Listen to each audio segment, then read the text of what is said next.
Apakah PPT-nya terlihat jelas? Terlihat.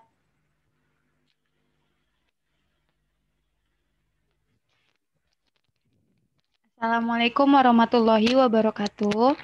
Perkenalkan, kami dari kelompok 11 dengan yang beranggotakan saya sendiri, Lola Wahyuni dengan NIM 2006-20079 dan teman saya yang bernama Anissa Fadila dengan NIM 2006-20082.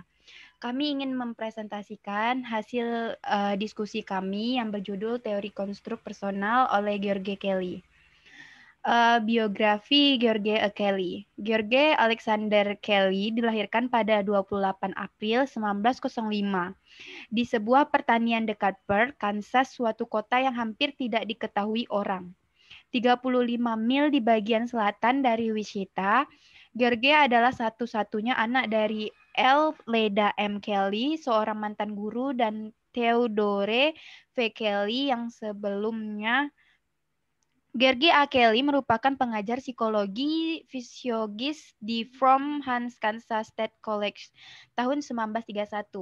Era 30-an adalah masa-masa peklik dan depresi. Dia kemudian membangun sebuah klinik psikologi pedesaan yang ada pendeta Presbyterian. Akhirnya pada tahun 1955 ia menerbitkan hasil kerjanya yang paling penting, yaitu dengan buku yang berjudul The Psychology of Personal Construct.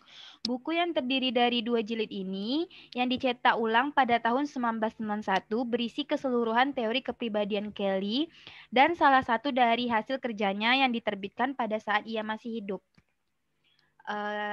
Next, kita masuk ke teori kepribadian George A. Kelly. 1. Prinsip-prinsip dasar teori Kelly. Menurut Kelly, untuk melakukan pendekatan kepribadian, perlu memahami pengalaman dan melakukan pendekatan baru untuk memahami kehidupan seseorang atau yang disebut dengan konstruktivisme. Teori utama dari Kelly yaitu konstruk personal. Teori konstruk personal ini dinyatakan dalam satu asumsi dasar dan dielaborasikan oleh 11 konsekuensi pendukung. Konstruk adalah konsep dasar yang digunakan untuk menginterpretasikan atau menerjemahkan dunia. Teori ini adalah mengenai konstruksi manusia terhadap peristiwa-peristiwa, yaitu pencarian pribadi mereka ke dalam dunia mereka, sehingga Kelly meyakini bahwa setiap individu akan memiliki ciri tersendiri dalam melihat sesuatu. Struktur dalam teori kepribadian Kelly. Kelly menyatakan ada 11 tipe struktur kepribadian yang ia sebut sebagai korolari. 1. Construction corollary, seseorang yang mengantisipasi peristiwa dengan membentuk replika pada peristiwa yang temanya sama. Yang kedua, individuality corollary. Setiap orang berbeda dalam menafsirkan sebuah peristiwa yang sama tergantung interpretasi masing-masing. Yang ketiga, organization corollary. Setiap orang mengembangkan ciri khasnya untuk kenyamanan dalam mengantisipasi sebuah peristiwa. Yang keempat, diskotomi corollary. Susunan sistem seseorang terdiri dari diskotomos konstruk yang jumlahnya terbatas. Yang kelima, choice corollary. Seorang yang memilih sendiri alternatif untuk dirinya sendiri yang menjadi alternatif. Yang keenam, rank corollary. Sebuah konstruk disesuaikan untuk mengantisipasi jarak yang terbatas dari sebuah peristiwa. Yang ketujuh, experience corollary. Susunan konstruk seseorang berubah saat pengalamannya berubah. Yang ke-8, modulation corollary. Variasi seseorang dibatasi oleh permeabilitas konstruk tersebut.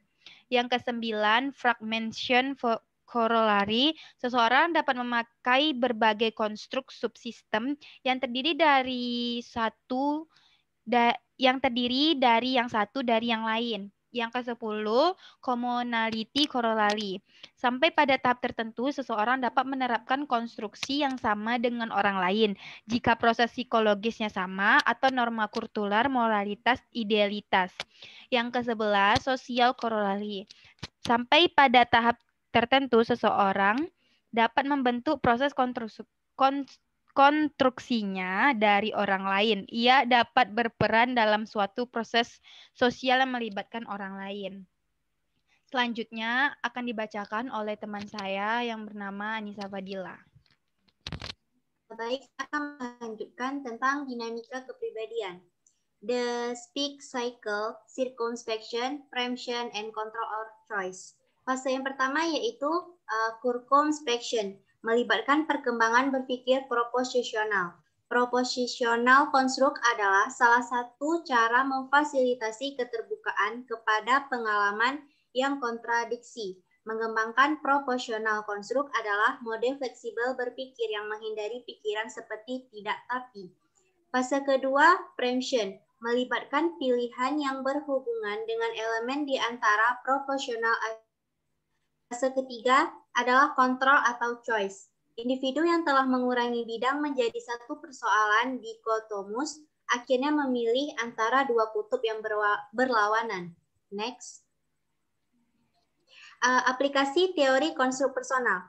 Pandangan Kelly terhadap perkembangan abnormal, penerapan psikoterapi, dan REP atau role construct repertory, tes yang dikembangkannya. Yang pertama, perkembangan abnormal. Kelly mengartikan konstruksi personal yang digunakan secara berulang walaupun dalam kondisi tidak valid yang konsisten. Yang kedua, psikoterapi. Psikoterapi dapat digunakan bagi individu yang mengalami distres psikologis, di mana ia mengalami kesulitan untuk melakukan validasi dari personal mereka, sulit mengantisipasi kejadian di masa depan, dan sulit mengendalikan lingkungan. Yang terakhir, tes role construct repertory atau REP test.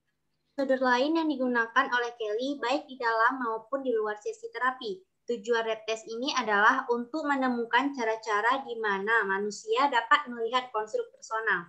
Next. Kesimpulannya adalah teori personal konstruk Kelly ini menekankan sebuah teori konstruksi manusia terhadap peristiwa-peristiwa, yaitu pencarian pribadi mereka ke dalam dunia mereka. Ada dua tip konstruk, yaitu verbal dan preverbal. Struktur perbedaan teori George Kelly terdiri dari core, peripheral, permeable, impermeable, tight, loose, verbal, and preverbal. Adapun dinamika kepribadian dari George Kelly yaitu teori tradisional tentang motivasi dan 4 elemen umum dalam gangguan yang banyak terjadi pada manusia, yaitu ancaman, ketakutan, kecemasan, dan rasa bersalah. Kelly berpendapat bahwa perkembangan itu ditekankan kepada konstruk verbal pada masa infansi atau bayi kanak-kanak dan penafsiran budaya yang terlibat dalam proses harapan-harapan yang dipelajari atau dialami. Sekian dari kami. Apabila teman-teman ada yang ingin ditanyakan, harap dituliskan dalam kolom komentar. Assalamualaikum warahmatullahi wabarakatuh.